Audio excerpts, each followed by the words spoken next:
sakit pun dia masih jalan.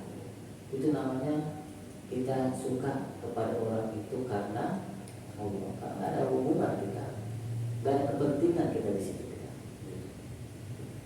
Begitu juga ketika kita membenci karena Allah, yang kita benci itu bukan orangnya, bukan individualnya, bukan personalnya, tapi sifatnya, kelakuannya. Masing-masing orang itu mempunyai rekam jejak yang berbeda.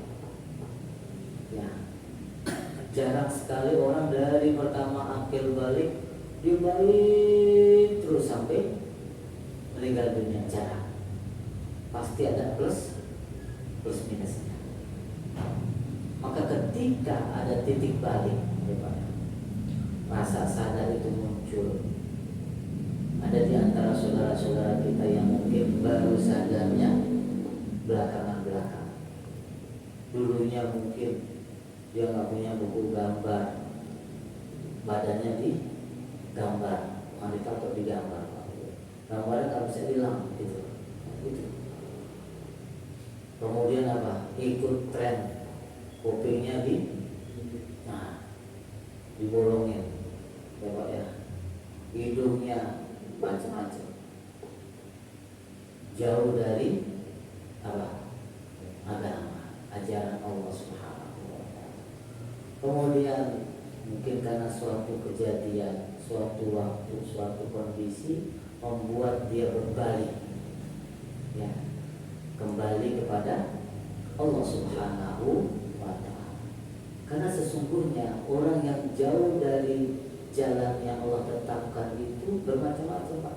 Ada yang cuma mungkin sejengkal, selangkah, tapi ada yang udah jauh. Ada, Pak. Allah masih berharap kembali. Itulah yang dinamakan tabayatubu ay roja'a. Bagaimana dengan kita, orang yang melihatnya, mungkin itu terjadi kepada anak kita, saudara kita, ataupun sahabat kita. Ketika dia sudah bertaubat, sudah kembali ke jalan Allah, jangan dikata apa. Dulu kita benci, iya, karena bencinya karena perbuatannya. Ya Allah, gambar penuh banget pada tubuhnya. Dulu jarang banget ke masjid, musola. Sekarang subhanallah, luar biasa dia punya perlakuan dan perbuatan baik. Nah, inilah yang disebut dengan al-ghadha lillah, benci karena Allah. A'ta lillah, memberi karena Allah. Contohnya bagaimana, Pak? Ya sudah, kita beri tanpa ada pamrih. Kan kadang-kadang begitu. Masih ada orang meninggal dunia, masih ditinggal mati oleh suaminya, terus dikasih anak yatim, kasihan, kasih. Dalam hatinya siapa tahu kan begitu. Tak boleh, harus ikhlas. Tak usah memberi sesuatu tanpa mengharapkan balasan. Itu aqtalil.